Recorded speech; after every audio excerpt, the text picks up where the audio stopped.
Après de longs mois d'incertitude, l'athlétisme kenyan est prêt à prendre part aux Jeux olympiques de Rio au Brésil. Au début du mois de juillet, tous les athlètes vedettes du Kenya sont passés par les redoutables qualifications à Eldoret dans le nord du pays. Joie et émotion intense chez ceux qui ont décoché leur billet pour les Jeux. Je suis enthousiaste, je suis heureux d'avoir gagné à Eldoret et de représenter le Kenya aux Jeux olympiques. Pourtant, le Kenya a failli être privé des Jeux à cause du dopage. Un scandale qui a entraîné la chute du directeur général de la Fédération d'athlétisme.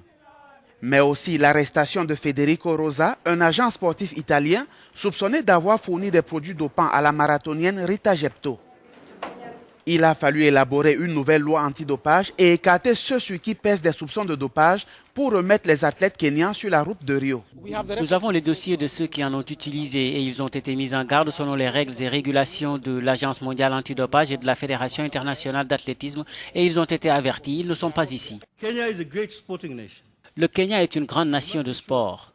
Nous devons nous assurer que les réputations et les carrières de nos athlètes honnêtes et travailleurs soient protégées. C'est une priorité pour le gouvernement. C'est pourquoi nous allons travailler sans relâche avec l'agence antidopage du Kenya afin d'être en totale conformité avec le code le plus rapidement possible. La délégation olympique du Kenya à Rio est constituée de 185 sportifs répartis dans cette discipline, soit 3 fois plus qu'à Londres en 2012.